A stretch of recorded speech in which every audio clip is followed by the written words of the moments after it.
Hey Raghunath, tell everyone about our Patreon community. Sure, Kaustubha. The Wisdom of the Sages Patreon community is an incredible online yoga resource. If you like the type of yoga wisdom and culture we share on the show, then our Patreon community is a great next step.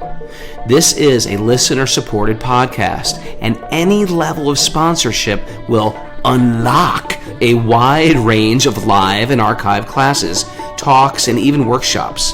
Raghunath teaches, I teach, and we have a host of other excellent teachers on topics ranging from yoga philosophy, asana classes, storytelling, Ayurveda, kirtan, cooking, meditation, and a lot more. We even have an incredible online Bhakti 12-step recovery group. So if you want to check it out, go to patreon.com/Wisdom of the Sages. All right, let's get it on. Om Namo Bhagavate Vasudevaya. Om Namo Bhagavate Vasudevaya. Om Namo Bhagavate Vasudevaya.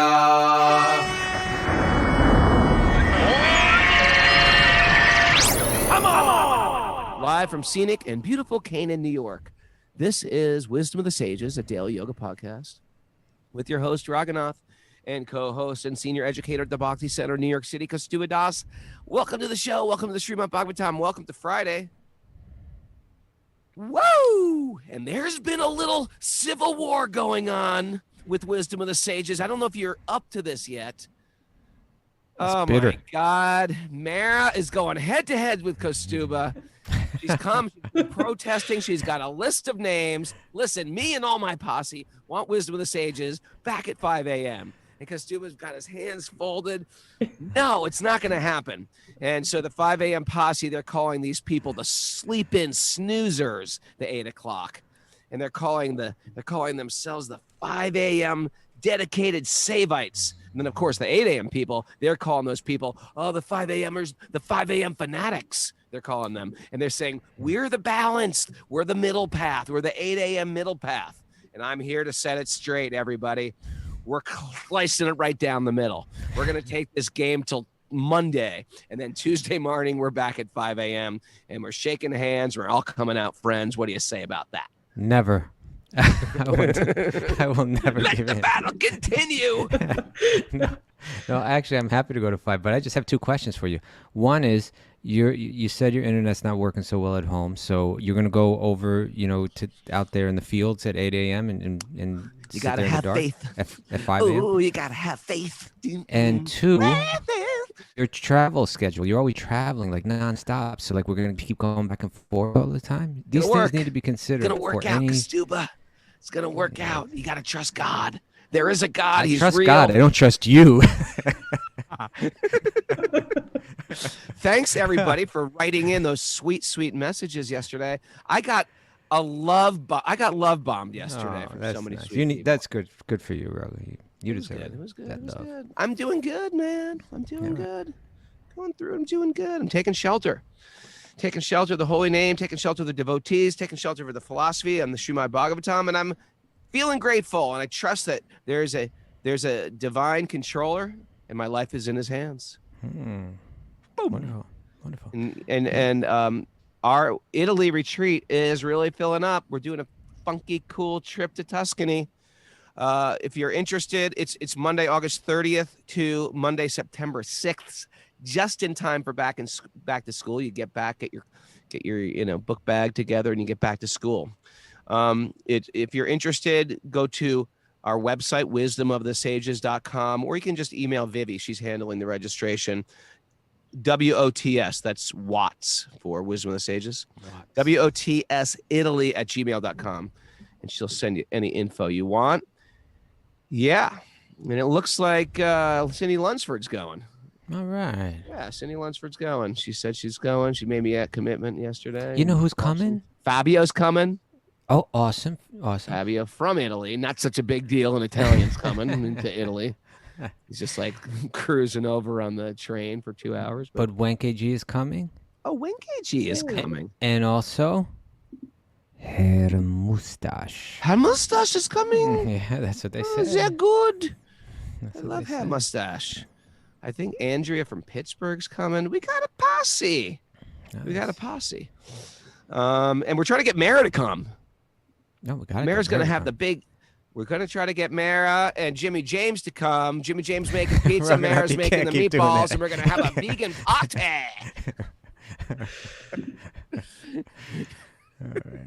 All right. What else is up, guys? We have a great guest. You know, we've been kind of lax on our interviews this year. So It's not lax. It's just we've been doing this, working our butts off. Yeah, Every well, day is lax tough. on the interviews. Every day is tough. Well, yeah, yes. So we're bringing them back, and we're going to have this Sunday. We're going to have Kripa Moy Dasa Prabhu. Excellent Kripa guest. Moya. What does Kripa Moya mean? Mercy of the Moya? Kripa means like mercy or compassion. Can mean also like that. Yeah. Moya. Moya, like Well, Ananda like there's an Moya. Moya. Ananda Moya Kosh. There's not a yeah, Kripa Moya. Maybe it's Kripa the Moya. layer, like the sheath of mercy. Something like that. We'll Must ask be him. something That'll like be that. one of the questions. That's first question right off the bat. But you know, he's a brilliant Brahmana, you know, who's dedicated his life to service for decades and decades. And one of the original Bhakti yogis coming up in England, you know, back in the probably Back in the day. late 60s or very early 70s. And he's written on many subjects, but he's written a book on what is a guru, you know. Yeah. And not just some speculation about it, but going to these original texts and doing lots of research and going to the different Vaishnava traditions. And he's really done a nice job on that book. Be your And- own guru. Be your own guru, No, that's not what Kaustubha. he You don't says. need to go out. You're the guru. It's all within. You see that bring altar, you jump on that altar. You Dear bring God. that stuff to him and see how he deals with it, Raghu. You'll be in trouble. You just watch. So I he'll don't believe any of that, by the way. okay, but he'll that'll be the topic. You know, guru. What is a guru? Is it guru necessary? All about gurus. What about cheating gurus, rascal gurus? What do you do if your guru falls down? Unscrupulous so-called gurus? That's another good question. What if your guru is like kind of stops being a guru?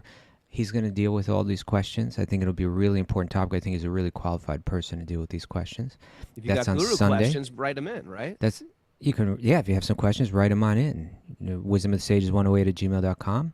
Mara will feel that. Mara will field that. You know what's another thing about Kripa Moya is he is a beautiful singer. He's an incredible kirtan And leader, and not only himself, he's like a Hold- legend. Wait, I've seen hold on, him hold- like I know what you're shake gonna the say. earth. Yeah, Hold, yeah. hold, I know what you're gonna say. His Whoa, whoa, CD, whoa, whoa. he has a CD available. That's what I was gonna say. Okay. On Spotify. Like Okay. I listen to it every morning. Every My morning. kids listen to it. Yeah, not every morning, but you know what I mean. Every morning. Okay. I listen to it a lot. Yeah. But you spell that Kripamoya. Mara, put that on board, please. Kripamoya, artist, and he does the whole morning program, like Oh, the nice. Hare Krishna morning program, Okay. and he does it so sweetly. He's got a beautiful voice. Beautiful. And you know, voice. once I asked Genevieve Harrison, who do you think has the purest voice, like of all the kirtan singers? You know, just like what I mean by that is like some people sing, and just the quality of the sound, you know, the quality of the voice is just very pure. Yeah. And she said, "Well, I don't mean to be biased, but I think one candidate is my father, and that's her father." That's Kripa Moy sweet. Prabhu. John B. Harrison's father is Kripa Moya. Did you Yeah. mention that? Not yet. Bhakta Justin agrees. I agree.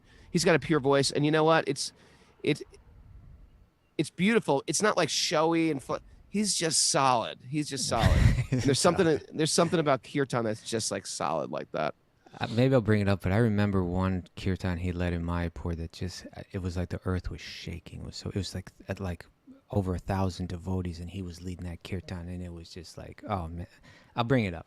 I bet he remembers that kirtan. Because people like him, it's not a performance. not a He's performance. just praying. He's just praying loud. You know? It's Yeah. beautiful. Yeah, when you get on that level and you've got those kind of skills, forget about it. Yeah. Right. Yeah. All right. So that's great. That's great stuff. So that's Sunday at 8 a.m. Be there. And then tomorrow, of course, is the questions and answers day. So if you want, you got to get your questions in quick, because shortly after the show, Mara's going to work on that. So Yeah, it's Get 8 it a.m. quick. We're on 8 a.m. tomorrow. And check this out. I'm going to be in Philly. filthy. Philly. You know Filthy. what? It Sometimes I call was it filthy. filthy. It was filthy, but now the devotees have come and given it new life, and now Okay, it's but I've even heard Philadelphia, devotees call the it city of filthy. love. It's You the know, that's what city of Hariashva brotherly used to love. call it. We're rebranding it to the city of Alright. brotherly love.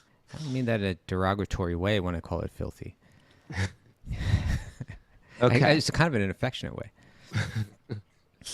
Where is we at? Yeah. So we'll go ahead and make your announcement. You're going to be in Philly. So I'm going to be in Philly tomorrow. You can go to Palo Santo yoga studio, putting on an all-day thing with me at the park. If you want to come, we're going to eat, we're going to sing, we're going to dance, we're going to sing, we're going to do yoga, and it's going to be a nice day out tomorrow too.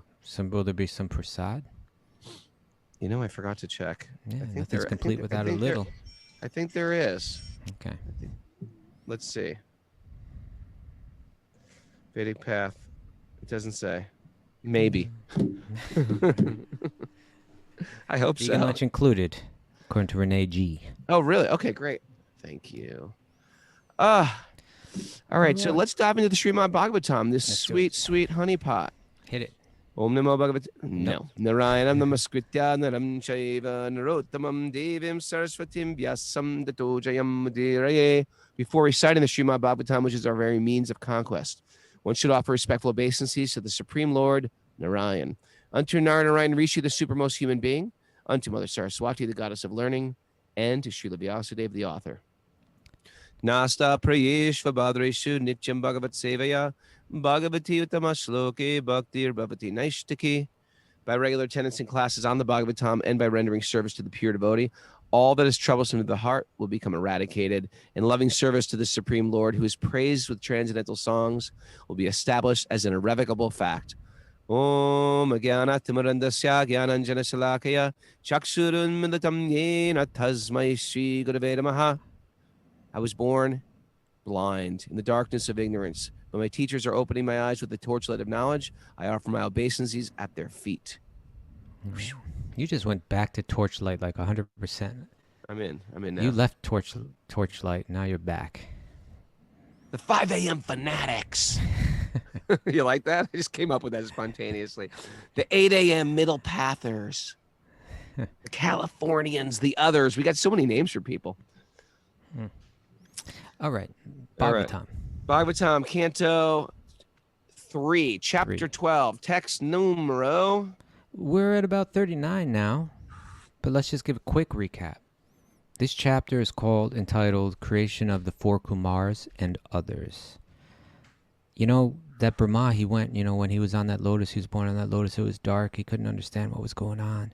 He climbed down the stem to try to find out, where's my source? What is this all about? He couldn't reach it just through empirical source, just based on his own observation and research, he couldn't get to it. He had to go back up onto that lotus, sit down, and go deep into meditation. He had to go within, right? He went into meditation. It was a deep meditation. It was a long time. But you know what was happening? It seems like what was happening is it was preparing him to do the service that he's doing now, right? Then he had a vision of Lord Vishnu. He offered his prayers to Lord Vishnu. He got the blessings of Lord Vishnu. And now he's doing the service that he was meant to do. He's doing his dharma. And his dharma is the dharma of creation, right? So he's creating everything. It's like all that meditation is like coming out in different forms now. It's coming out as different people. His eyes, his eyebrow, his fingertips, his palms. Yeah, from his four different mouths, different things are coming. Look at Kaustubha, he's getting all crazy this morning. You got me worked up. What's going on? You got me worked up. And so all of this is, like all of that, we're all like that, right? We have to, there's that time where we go within and we study and we practice and we meditate, we chant, and then you should also come out, right? And how we represent that in this world. We try to bring that into this world. So that's what Brahma is doing, and we're hearing about his creations. We heard all the different things that he's been creating, but starting yesterday, we got into these really interesting stuff. Maybe we just, let's see. Why don't we just start at 34 again and just read quick to catch us up, okay? Because it's only 4 verses, but sure, it gives us an idea. So start at 34. These are all cultural kind of things that are coming out. Like, again, he's created, he's set up everything to populate the universe, but you can't just have a population without any guidance, right? They need guidance. They need the manuals. Like a body without a head. Yeah. Walking around like a zombie. You need guidance. You got to tell those zombies where to go. They need to know what this is all about. And you need the culture, in which they can thrive. So those cultural kind of aspects of life are going to be produced through that meditation of Brahma. They're going to come out. It's happening. I had transcendental dreams again last night. I just remembered. That's because of the culture that you're living in, Raghunath. No, seriously. I dreamt of Shalagram Sheilas last night. Right. Because is that amazing? Yeah. When are you going to give me mine? Prabhu, I offered. You did not. You were not eager enough. If you want Krishna, you've got to be eager for Krishna. The point is, you offered. Desperate. You got to be eager. You want offered. Krishna. You want to want him. Once you offer, that's it. You got to give. That's our culture, right? You want to talk about culture, or does the name King Nriga mean anything to you? Mara's laughing. King Nriga is a story of a king who gave in charity all these cows. Yeah. And then one of the cows snuck away and went back to his herd. And then he gave that cow again to somebody else. Yeah. But the first Brahmin said, "Hey, man, you gave my cow away. That was my cow." And and he said, "Well, listen, he gave it to me. me. It away by mistake." And then he said, "Well, I can't give it back. I can't take it back from that guy that I already gave it to." And he goes, "Well, that was my cow. You can't give away my cow. That's like stealing from me." And so he was cursed for giving away something that wasn't his.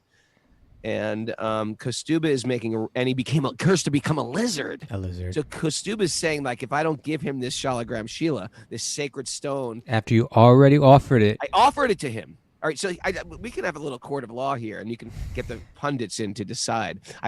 Okay, he said, "I will become a lizard," because King Nriga was cursed to become a lizard. I didn't say that. I just dropped that in there for something to think about. That's all I'm saying. But and maybe Mara can be the judge. She's philosophically trained.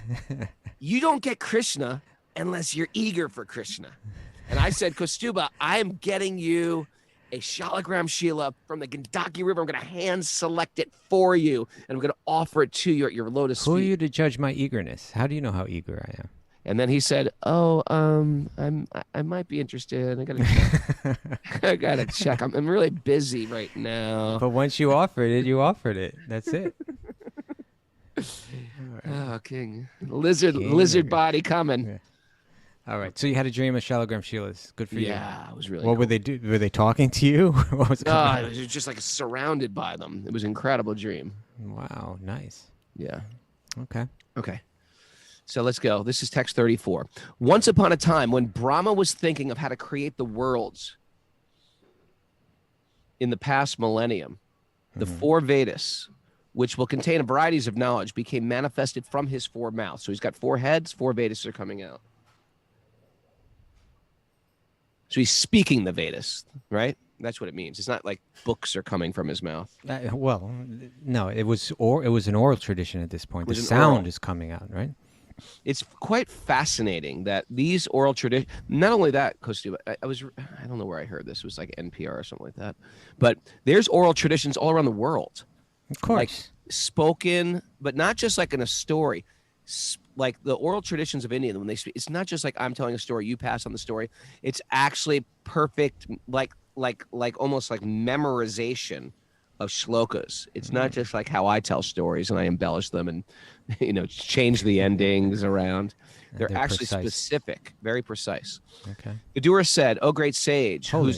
Did you do text 35? Text 35. The four kinds of paraphernalia for conducting the fire sacrifice became manifest. The performer, which is the chanter, the offerer, the fire, the action performed in terms of the supplementary Vedas. Also, the four principles of religiosity, or dharma, truth, austerity, mercy, and cleanliness. And the duties in the four social orders all became manifest. That's really important. The duties of the four social orders, We'll come back to that.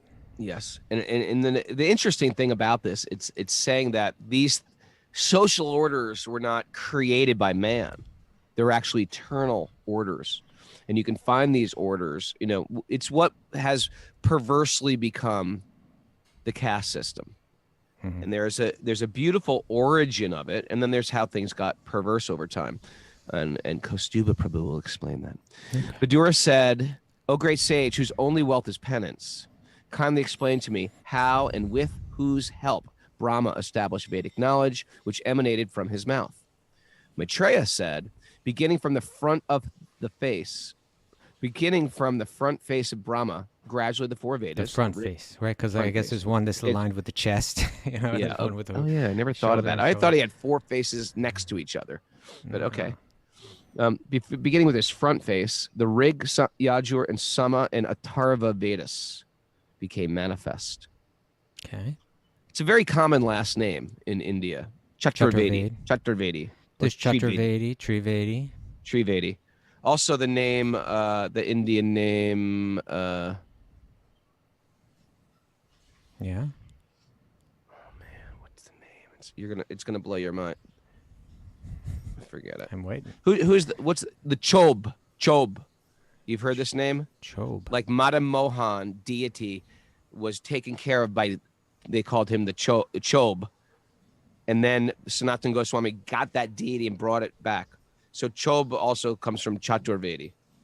Okay. Yeah, so Chaturvedi, like in other words, someone that's been a family lineage maybe handing down the learning of, like if within someone's family they were trained in all four of the Vedas, right? They would know them all, mastered them all. Then they're Chaturvedi. It's a very common last name. Trivedi. Yeah. Okay. Last names are interesting, huh? You're a linguist, Robert. A lologist. Thank you.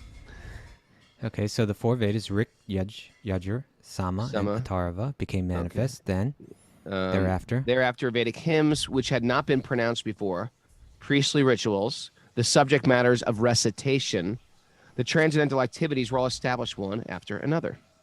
Okay, text he also created the medical science, right? The Ayurveda. Mm-hmm. Military art, the Dhanurveda. Dhanurveda, yeah. Musical art and architectural science. Is that right? The Shilpa Shastra? Yeah, Shilpa Shastra is how to create cities. Vastu is how to. Vastu is very similar to, what do the Japanese call it? Feng Shui. Feng Shui. Feng Shui. All from the Vedas. They all emanated one after another, beginning from the front face. So these are what's called the upavedas, right? They're connected to the Vedas, right? And these teachings in these different sciences. Because science and culture is meant to support the goal. It's like, I'm not just selling tires. Here's some tires. What the hell am I going to do with all these tires? Tires are meant to support the car. I'm not just selling carburetors. Okay. What's that store called that sells auto parts? Mavis Auto Parts? Or is that just Mavis Tires? Those auto parts stores. It's like they wouldn't exist unless there were automobiles. So there's a culture, there's science, there's literature, there's art, there's medicine.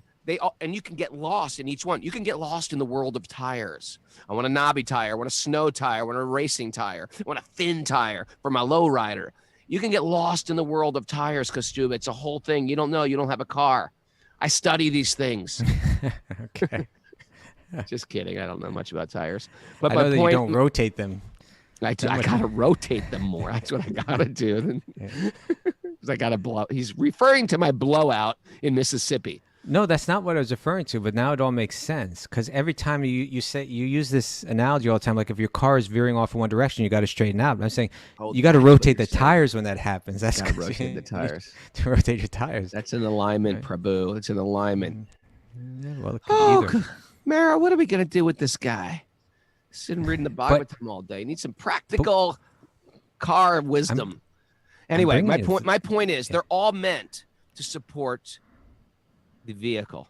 In the same way, all parts of culture are not just, which you can get lost in, are meant to bring us somewhere. There's a reason there's art. There's a reason there's drama. There's a Right. reason there's science. There's a reason there's what else you got? Right? Music, all the Music. different arts. Yeah. And at the The very social order. least, you'll find all of these facets of Vedic culture to make the mind peaceful. Like, for example, Shilpa Shastra, how to design these cities. Oh yeah. It's like wide, broad streets flanked with trees. Ever walk down? Do you live on a flanked? You like that? Do you live on a tree-lined street? I do. Isn't there a difference in New York? A non-tree-lined street. It's like a real estate selling point. Tree-lined street, right? Real estate people. Okay. Come on. It's why? It makes the mind peaceful. It does. So these facets of Vedic culture are to make the mind peaceful at the very least, at the very most, to see ourselves underneath the mind as spiritual beings who want to evolve. Well, Raghunath, the points that you're making are really important. And, we're going to get to the next chapter. I love when Kaustubha validates me. Raghunath, the points you're making are very important here. Thank you. You're doing good, Raghu. You're doing good. You just sort of pat me on the head, threw me a biscuit. Good boy. So we're going to read the next chapter we're going to read is some pretty far out stuff. Okay. More far out than Brahma gets attracted to his daughter? More far out than that? Yeah, it's more far out than that. It's the birth of Varahadev. That Lord Vishnu takes birth as a boar right out of the nostril of Lord Brahma. You can't make that stuff up. Okay. Well, most people would say you can only make that stuff up, but who could believe such a thing, But think about this, is that there's so much coming out of this text, right? And the texts that are connected to this text. So we're hearing about, like, for instance, you were just talking about Shilpa Shastra and architecture. That's a science that's handed down to this day. And you tie in Vastu with that. That's a part of that. And that's all related to Jyotisha, right? That's all related to how study of the celestial bodies. Yeah, the astrology. In other words, the north part of the house should be situated like this, and the door should be facing this way, and they have this whole thing that kind of creates the right vibes, for a house. So Vastu now the Vasta Purusha, they kind of design it like it's a human being, because it's all that macro if your kitchen micro is stuff. in the northeast corner of the house, expect problems in marital relationships. That's going to happen. Vastu Purush. Everyone's busting out like a compass right now. Where's our kitchen? You know why they didn't build these houses with any Vastu? They just threw up they don't consider this. Threw up Levittown, Long Island, just popping up these housing projects. They're not thinking about Vastu. Right. So in this culture, you had architecture that's tied into astrology, that's tied into the medical field, with Ayurveda. Yep. Right? That's tied into music. They're all tied together. There's you and I, we're not like these guys that really go deep into one of these arts, and we do Shastra and we do Kirtan and we kind of keep it on like that level.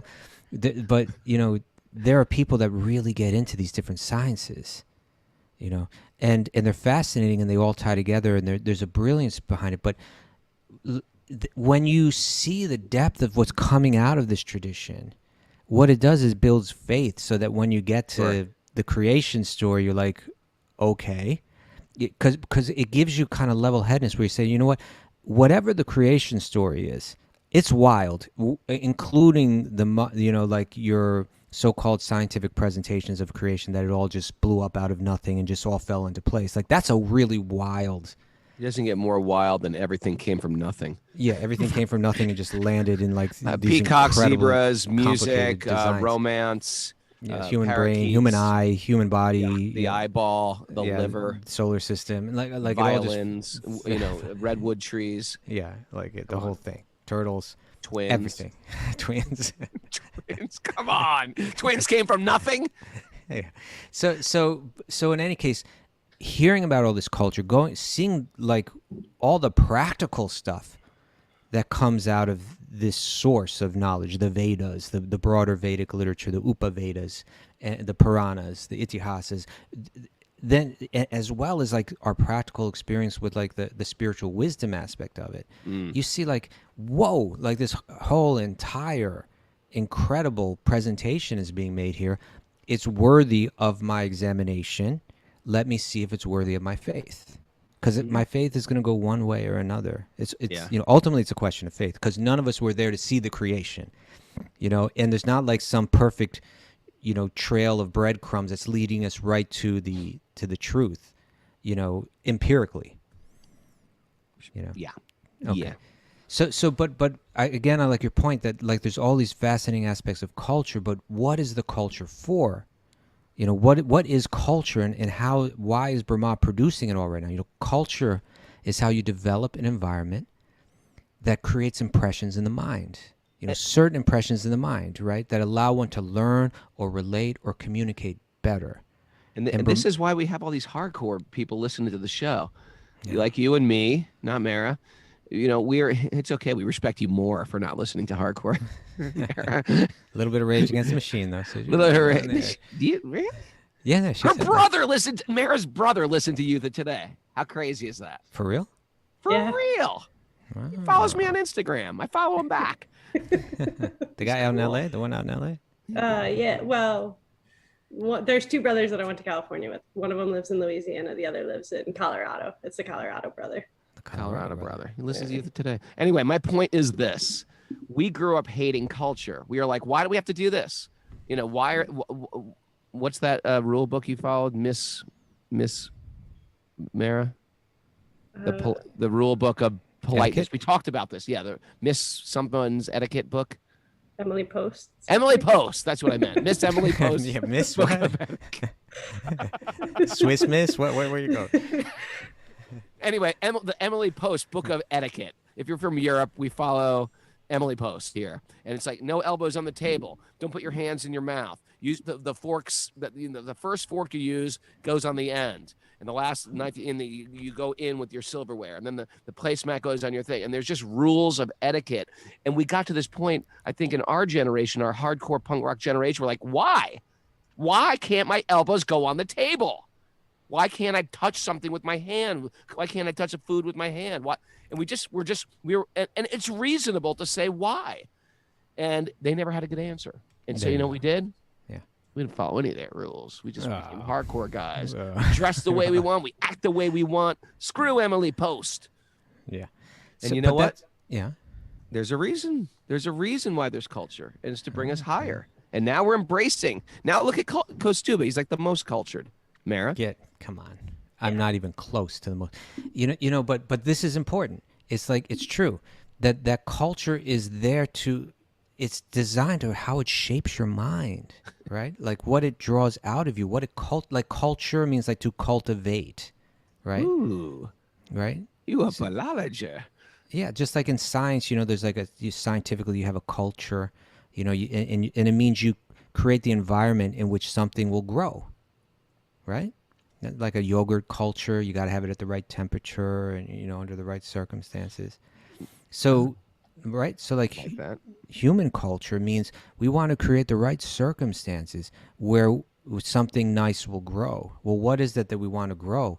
Here, the culture that's coming out of Brahma, coming out of his mouth, it's coming out of his skin, it's coming all out after his deep meditation on Lord Vishnu. This Vedic culture is coming out, and it's a culture that aims at cultivating self-realization, right? Cultivating as the truth. highest point, as the goal. Yeah, I mean, ultimately the goal is Krishna Prema, ultimate, right? Yeah, yeah, like pure love of Krishna, pure love of God. But yeah, that comes through self-realization. So it's a culture that's designed in realizing that. Now, like you mentioned, the point of why can't I put my elbows on the table? Why can't I do this? A person that actually understands this culture should be able to tie everything in. Every aspect of this culture, from the music, from the astrology, from the architecture, from the etiquette, all the different sciences, the social orders, tie it all to that point. Why? Because it helps lead to self-realization, ultimately love of God, and your complete satisfaction of the soul. That's why we're doing this, and we should be able to make that link at how it works, how it all ties in. Then you got a powerful culture. Then you got you can really benefit from it. You know what's interesting is all these little tiny nuanced parts of Vedic culture are so interesting, and it's almost like we have to relearn culture. Forget the whole Emily Post thing about use the outside fork first. We have to eat with our hands. By the way, you don't have to do anything. This you're just like, but there's reasons why we do everything like that. There's the digestion starts with the smell, then goes to second with the sight, then it goes to the touch, and we eat with our right hand only. And did you ever see very cultured Indians eat with the right hand? They're really pick good it at up. They're very good. They can eat like soup with their hands. Soup, right? How do they do that? Soup with their hand. It's unbelievable. Where's Vina? Vina's gonna nod there. But what you pick this? Ever see them eat a pakora? They put that pakora, they touch it with like their fingertips and they toss it. It's a light toss in their mouth. It's not like when I eat, I get my whole hand and wrist in there by mistake. It's very cultured and lovely the way they eat with their hands. It's not like an animal. It's very beautiful. But every part of culture, like squatting down on the toilet. I hate to bring that one up at 8 a.m. in the morning, but squatting down is part of Vedic culture. Wearing robes, flowing robes. And they're clean. And people even say this now. These people are into natural health and stuff like that, that constrictive jeans are not good for you. There's problems with it. Constrictive, I don't know, other stuff you're wearing that's very constrictive. Not good for you. Yoga pants that don't breathe. Natural fibers, not this stuff that goes into the ocean, breaks down into things and is going into our water supply. They had these answers were already there. We're always trying to upgrade. No, we got this new towel. It's a quick drying towel. Use a gumsha, people. They've been there for years. We're just trying to sell people stuff. It's already there. There's nothing to purchase here. Everything's been set up already. The culture is beautiful. All we just have to do is relearn it. And that I think that's like a lot of our like born againness, where it's like, oh my God, what were we doing with our life? It came from like so many different facets of the culture, as well as the paradigm shift of a God-centered universe. That's where you and I had that, like those aha moments. When people get that, like, sort of like, oh, I found Jesus moments. It all fit together. Right. I should have been eating with my hands this whole time. And it's hard for us to apply entirely this culture. Even within like the community of bhakti yogis, you're going to find some people that are more fully embracing of this culture and some people less, right? Yeah, for sure. Like some people like to dress this way, talk this way, you walk into their home and it's just one big Vedic setup in there, Yeah. And then there are others that are like, you see, but now this is the point, because the culture is all meant to lead to a certain place where we can, for instance, right there in the second chapter of the first canto, when Sutta Goswami has been asked, what leads to Atma Supersidity, right? What delivers complete satisfaction of the soul? And he says it's bhakti that leads to complete satisfaction of the soul. It must be unmotivated and uninterrupted in order to completely satisfy the soul. And then he goes on to say that in terms of like renunciation, isn't that the highest thing in life? Doesn't that give complete satisfaction to the soul? And he says, you know what?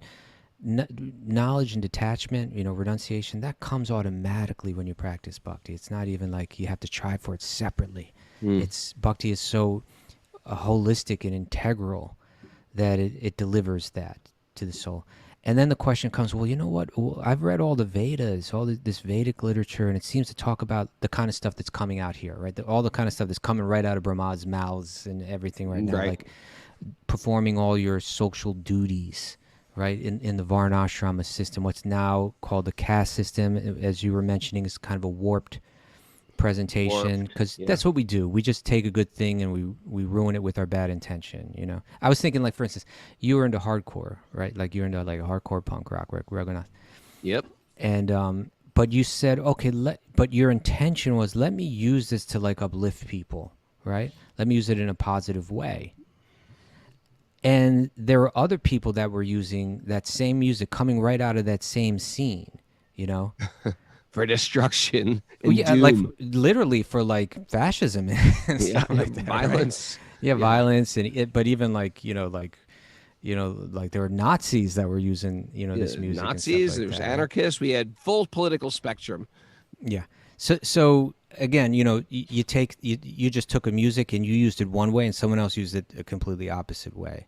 Sure. And so similarly, what like when it talks about like the social orders, like in other words, some people are the teachers, like the wise teachers, and they live a very simple life, renounced life, but their whole thing is focused on knowledge, and they're called the Brahmanas. And then there's others like the protectors of society, like they're into they've got a tendency towards violence, but it should be used only to protect others, and they've got big egos, and they're kind of controllers and all that. And then you have like the business people, people that are good at making money, and then you have like everyone else, that like doesn't run their own business or isn't like kind of like a ruler or a leader. And then with each of those, they each have their different responsibilities to society. They each have their contribution to make, and their dharma, like their the codes that they follow, And we don't like that. Like our American minds are like, I don't want your codes. I just want to be free, It was not just codes. We like this idea of, I don't want to be stuck at the bottom of a ladder. Well, I want to be able to climb. There is something beautiful about that. This is the whole. We could get like a political scientist devotee on the show, but I want to be able to be free and to climb up a economic ladder, and the push more was not towards economic development. It was towards happiness through our self-edification, our self-liberation. And but say you did want, like, in other words, say you wanted to like make more money. Well, then go ahead and become the Vaishya, which is like the business owner that employs others. Sure. But if that's what you're going to do, if you've got that ingenuity, then go ahead and apply it. But with that comes a responsibility. It's not just like, now go out and make tons of money. It's like, okay, if you want to make tons of money, that's fine. But with that comes the responsibility to give in charity and to really care for your workers. So like those are the codes. We should have a whole show on the maybe we'll come back Monday. Why don't we do that on Monday? We could, because I wouldn't mind, because we're running out of time, and I wouldn't mind like hijacking this show right now to talk about drag queens. But it has something to it has something to do with that's exactly what I was thinking. Exactly. Justin and I were having this talk, and Justin, Bhakta Justin, the ex-drag queen, but he was talking like, okay, we were talking about culture, and he was telling me yesterday about the drag queen culture, and it's very sexualized, and it's very it's not like flamboyancy or dressing up or singing or lip syncing is a bad thing. And he was a spiritual person when he was doing all that stuff. But he got to a certain point where the culture wasn't serving his spirituality. Mm-hmm. So he got to this point. He was chanting. He had a yoga practice. He had a meditation practice.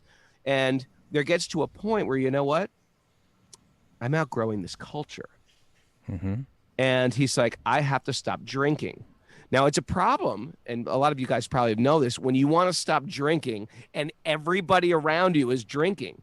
And one of two things happens. One, you get very, very focused with your determination, and you let the world just go around you, or you just say, you know what?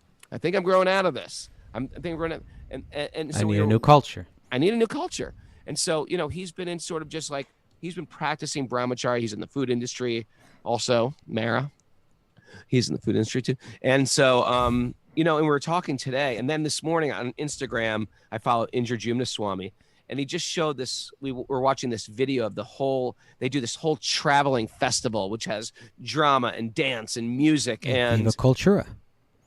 It's a whole long live the culture. Yeah. Well, you know what happened? He was singing in my house yesterday, and Justin, Bhakta Justin. He's just singing. And I came in and talked to my wife this morning. My wife is like, Bhakta Justin is the most beautiful singer. This guy should be singing. You've got to figure out what he could do for Krishna consciousness to use his voice and his talents. And I was like, that's it. It's the culture that he can plug into. Yeah. And the whole thing is, wherever we're at, you don't have to do any of that. You could stay in that drag culture and practice spiritual life. It's not like we're never going to say that's evil, you're wrong, you're going to hell, they're all going to hell. We just say add spirit to your life. And then all of a sudden you start to what's the word self? You come to that conclusion yourself? Yeah, you come to that conclusion yourself of what you want to add, or maybe I'm okay here. Maybe that's where I want to stay. Maybe, and depending on where a person's at, and you were mentioning this point, some people really embrace and go deep into Vedic culture because they find they need that in their life. They It's want taking me that in where I their life. want to go. It's taking me where I want to go. And some people are like, that's too much for me. I have to back off. I need it at my pace. And that all comes with a person at different stages of their life, different realizations in their life, different vantage points in their life, different seasons of their life. Turn, Raghunath, right? Forever season. So anyway, that's Bhakta Justin's story. We might pack him up and send him to Poland with Indrajumna Swami.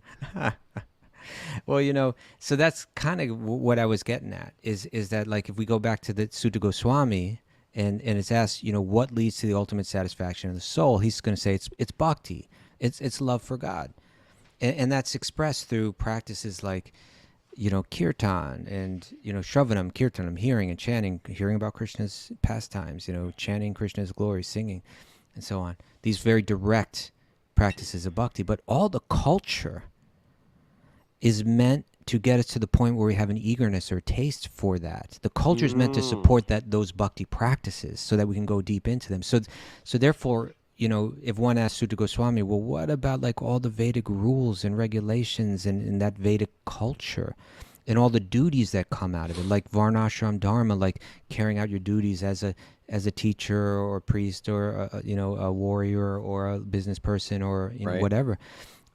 What about, isn't that what leads to the highest good in life? Following that culture very strictly. And he says, and this is what he says in text 8 and 9 of the second chapter of the first canto, which, by the way, that's the best chapter ever, huh? Yeah, maybe this is what I'll teach in January at the Eco Village.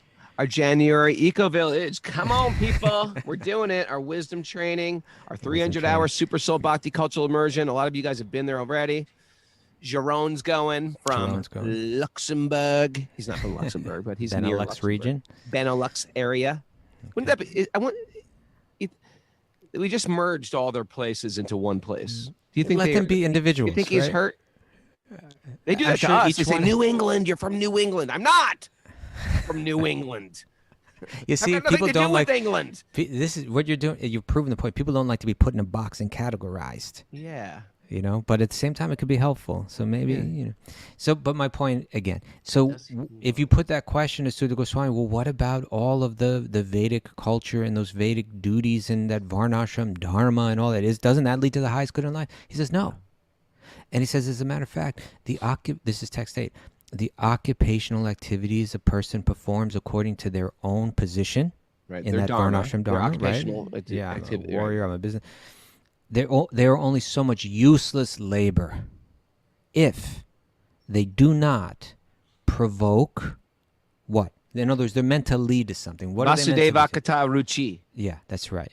An attraction for the message. Look at Mary, she smiled. She's like, I'm so impressed. He nailed it. He gave it Sanskrit. Yeah, Vasudeva Kata Ruchi. Ruchi means? Like incredibly spiritual joy. Ruchi. Yeah, literally it means like a taste, right? Like I've got a taste for it. Right? My son's name was going to be Ruchi. Yeah, that's a pretty cool name. Ruchi. It is. Hey, Ruchi. Hey, Ruchi. Yeah, sounds like good. The Gooch. The Gooch. The Gooch. What was that from? The Rooch. From Different Strokes. The Gooch. No one remembers that. So Ruchi, Vasudeva Kata Ruchi. What Vasudeva means? Krishna. Kata. Speaking about Krishna gives you Ruchi. Yeah, so that's right. So in other words, all of this culture is meant to lead to the point where you develop a taste for hearing about God, for serving God. It's meant to lead you to that bhakti, right? Now, some people are going to be like, this culture is helping me get there. And some of us are like dented cans. And we're like, you know what? I can't fully relate to that culture, but I do want to listen to Sweet Baby Krishna, and I do want to go into and get into the kirtan, and if you push too much of this culture on me, it's just going to turn me off. Actually, Yeah. Right? Some people I like Krishna on my own terms, my own house, and my own and that's you know, okay. I'm not ready for all of that. It's too much. It's too much. Yeah. That's so okay. and this gets to like Sunday's topic. Like, what does a guru do? Like, a guru can kind of recognize, like, right, how much medicine, right? Yeah, like what's going to be appropriate for this person. Like, maybe they thrive in that full-on Vedic culture, and they're ready to, and we know people like that, right? People that just like left the West behind and just like, yeah, they never come back. They never come back, right? Yeah. And then there are other people, that it may be a lot of wisdom of the sages people, right? Like, what? I don't like putting on a dhoti. I feel like ridiculous wearing that thing, And when it comes to music, honestly, it's like I was born and raised with a certain kind of food, and this is what I'm comfortable with. Born in the USA. All right. So how am I supposed to understand this Indian music? So like now, what a like a fanatic religionist does is say, no, you must accept this culture because this culture is the culture that comes from God. It came from Brahma back then, just right. You try to force I was like it that. on. I was like that for a while. Were you like that? I probably was like that a little bit fanatical. too. Yeah. But like a wiser kind of guide would understand just how much of this is going to be helpful, how it will be helpful, what won't be helpful, like when forcing it won't be helpful.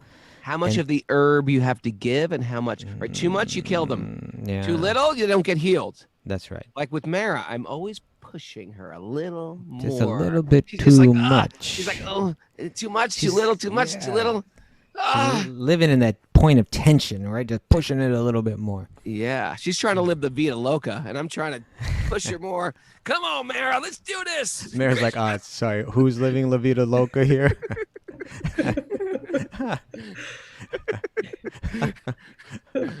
So in any case, we'll talk more when we come back. We got questions and answers tomorrow, and then we got Kripamoy Prabhu on Sunday. We're talking about Guru, but maybe we come back and talk more about Vedic culture. Yeah. We haven't even gone through all these verses yet. Yeah. Mary, you got some takeaways for us? Yeah. What you got? Any takeaways? What can I take home with me? Meditate upon, chew over, digest. What do you recommend? Got a few things. Arts and sciences are meant to bring us higher. Okay. Boring tattoo, and t-shirt, but true. Facets of culture. Imagine wearing that as a t-shirt. Arts and science are meant to bring us higher. Yeah, duh. Plug your talents into culture. Plug your what? Talents into culture. Spiritual culture, maybe. Mm-hmm. Add spirit to your life. Classic. That's a tattoo. Get some really generic stuff here. Yeah, real boring. No one's buying these. No one's buying these new Wisdom of the Sages shirts. Science and culture. Science and culture are the vehicles to get us where we want to go. Oh my God, Mara! Give us one, give me strong one with a hook. One. I need a tattoo. Come on. You're not going to like this one either. Facets of culture are intended to make us peaceful and ultimately give us a taste for bhakti. Well, we got to get the new Wisdom of the Sages spring season has failed tremendously. We got to get some Madison Avenue people back in the audience here. Get pro back. How about drag queens are spiritual too? How about that one? That works. That's good. There we go. Drag queens are spiritual. On that note. Yes. There we go. Thank you, people. Come on, get over here and do your dance and singing, sir. Come on, get Justin in here. There's also a Bhakti recovery group meeting at 3:00 today, and Jamuna Jaya is doing her Fun Day Friday asana class at 5:30. Oh, Fun Day Friday with Jamuna Jaya. That's got to be an uplifting experience. Speaking of uplifting, get that dance cam on me and drag queen Justin, the brahmachari.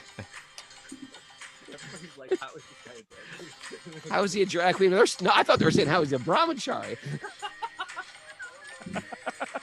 Okay, we're having remember it's our Tulsi, what is it? Our Tulsi? TulsiMala.com miracle contest. Say it. Write in your miracles, write in your Krishna miracles to wisdomofthesages108@gmail.com to win a mala from the Silver Tulsi Mala Wala. Yeah. Write it in Friday. We're going to read it up. I just talked to Kateri. She's got some great ones too. We got to get her on a walk-in Wednesday. Also, Bhakta Justin's looking for a new name for his Instagram account. So he's rebirthing his Instagram account. If you got a good name for Bhakta Justin, you can write that in on the board or write it in Tamara under Bhakta Justin. Mara's like, I've got so much work. Is there sweet baby Krishna tonight? There's not, because I'm driving. I'm doing a kirtan in Philly tonight at the Krishna Lounge. Where's the kirtan tonight? Where's the kirtan? Someone's got to write it on the board. I don't know. Huh? Somewhere in Philly. It's sort of secret. Oh, excuse me. Secret nocturnal kirtan, is it? Nocturnal kirtan. Don't be hiding in the hamper.